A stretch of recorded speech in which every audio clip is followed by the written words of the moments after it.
Hi guys, welcome back to my channel. Today I will be doing a reading wrap up for the month of January.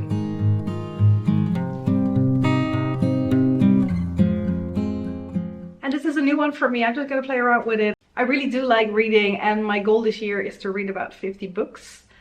Still on track, so that's a little bit of giving away where we're at the moment. I'm just gonna try this out, something new, something I always enjoy watching these type of videos, so why not share what I've been reading with you guys and talk about those things, hopefully a little bit more in the comments. So last month in January, I know we're already kind of nearing the middle of February while I'm filming this. It's the 12th today, I believe. The first book that I read was All I Want for Christmas Is the Girl Next Door. Of course, the start of January, we're still kind of like phasing out the Christmassy stuff. I still wanted to get one more Christmas book in, even though I think I burned myself out a little bit on like all the Christmas stuff that I watched. Like I always watch all the new shows coming on Netflix, all the new movies coming on Netflix. And I do tend to read like at least 3, 4, 5 Christmassy books as well around that time. I really like to submerge myself in the Christmas feeling. So I try to do that one last little time with this book as well. It's a really cute book. It's about... I'm very bad at remembering names, so I don't do that for these books either. But it's about a guy who has a complete crush on this girl that he's been friends with forever. He does meet a new girl as well, but his focus is so much on that like girl that he's known forever. And then one night he makes a wish, and as always happens around Christmas time, of course the wish gets granted. He wakes up the next morning and all of a sudden he is in a relationship with that girl, and he has been for the last couple of years. Of course, the whole story goes through like things that are like not working, like those type of things. I hope that makes sense. I think you guys know what I'm trying to say, but I'm not trying to spoil the whole thing. Although with these type of books, normally when you start reading them, you already kind of know what's going to happen at the end. But I'm fine with that. Sometimes that's just what I need. It was a really nice cozy book, like especially because I read it around Christmas time. I gave it 5 stars because it just fit like the time of year and the mood that I was in perfectly. I don't know if I would give it 5 stars if I would read it in June. It probably wouldn't have given me the same vibe, but I did really like it. There were some like good like lessons in the book as well, as to like think about the things that are really important to you. Think about like look a little bit further than what's like right in front of you as well. So I did like that one. Then I read the sequel to It Ends With Us, which is It Starts With Us by Colleen Hoover. The other one I read on Kindle, so I couldn't show you guys, but I've been getting more into reading physical books again. Even though I am Dutch, I tend to read my books in English just because most books have been written in English and they just sound better in English than they do in a translated Dutch version. Sometimes there's just things where you can just notice like the translations normally are good, but you know it would have sounded better in like the original language. And since with most books I can read them in the original language, that's what I do. So this book, it's a sequel, so I cannot say too much of course about what's going on, but it continues on from the first book. And in this book we go and see further like what happens in the next chapter of like the people's lives after everything that has happened in the first book. It's I'm trying to remember like everything that happened in this book as well. You get to know Atlas a little bit better in this book, which I liked. It's nice to see what's going on in his head and how he feels about certain things. You do get like certain parts from Lily's perspective, and you do get certain parts from Atlas's perspective. And Atlas is kind of the guy that Lily was in love with as a kid. They helped each other through a hard time in their life back then, and like life had brought them together again. At this point in the book, I don't want to spoil too much because this is the sequel of course, but I did really like this. It was 4 stars for me, not 5 stars, even though like that Christmas book, I'm kind of wondering why I gave that 5 stars at this point. But I like this book. I know there is some controversy, I cannot pronounce that word anymore, around Colleen Hoover and her writing and what is okay and isn't okay.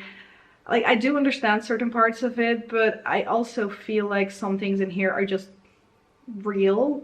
Like, life isn't always easy and people don't always make the choices that make sense, even when they're in situations that are not situations they should be in. But then, like, I've never been in a situation like that. I don't really know what I'm talking about, so there's probably things that I'm missing, and I haven't really looked into the whole thing too much. I tend to just read the books that I like and don't really go into those things as much. I don't really do that with the makeup side of things. I don't really do that with the book side of things. But yeah, I did enjoy reading this one. Then after that, I read the fourth book in the Court of Thorns and Roses series. Also read that on Kindle, so I'll put it up here. A Court of Silver Flames. I've read 4 books in the series already because there was kind of an in-between book as well, which was nice and short. This one, definitely a long book. Let me check how many pages was this. 768 according to Goodreads. So it's definitely was a big book, and I was still happy that I managed to stay on my 4 to 5 books a month while also reading that one. So that was good. I did read through that quite quickly. I think it was the one that I went through quickest out of all of those like Court of Thorns and Roses books, because the story was just very engaging. I really liked reading along.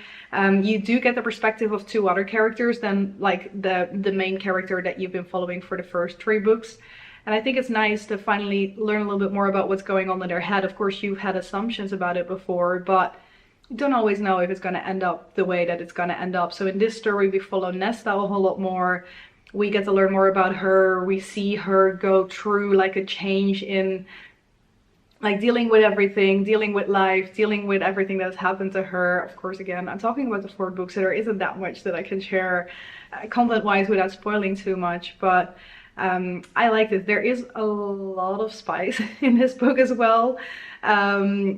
There are feelings between her and somebody else, and first that just comes out in a very primal way.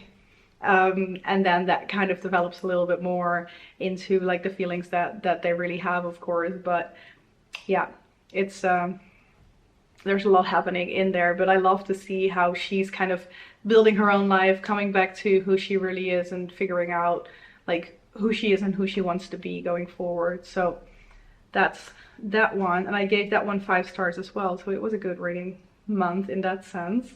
Then lastly, one that I've read, this is Heartstopper, which is a graphic novel. I keep forgetting that word, but I should have expected, but I was still surprised how quickly I went through this. This book has, how many pages is it? There's a little bit of stuff at the back. It has 263 pages. But because of course it's a graphic novel, like I went through this in like an hour and a half-ish.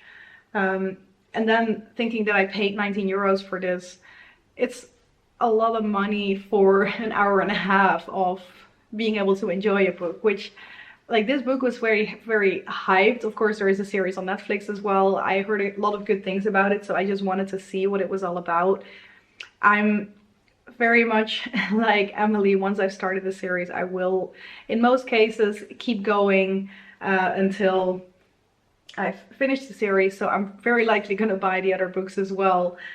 And yeah, like it was nice. It was cute. It's about like 2 boys that are getting together more and more. Well, it says boy meets boy on the cover as well, so I don't think I'm spoiling too much with that. So it was fun, it was cute. It's very like young adults, like boys in high school type level when you're reading this.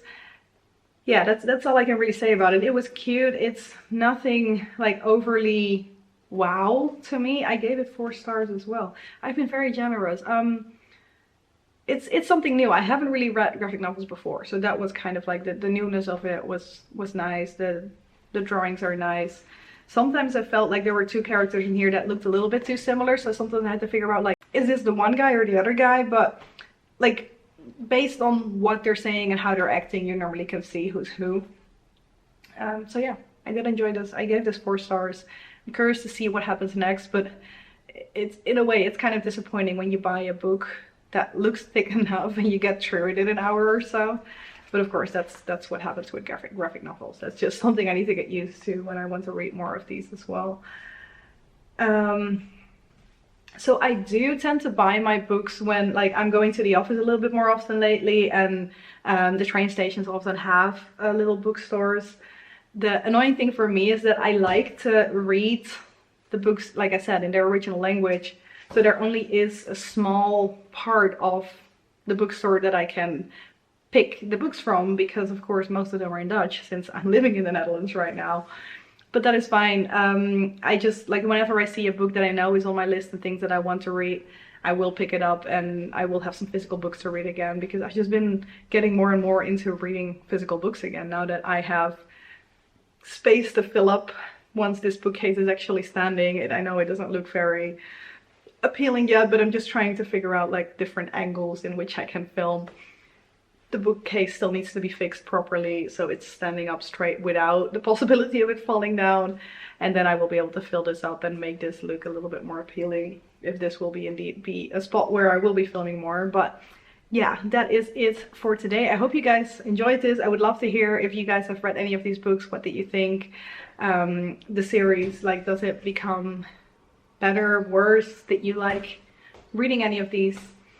And that's it for today. Thank you guys very much for watching, and I hope to see you in one of my next videos. Bye bye!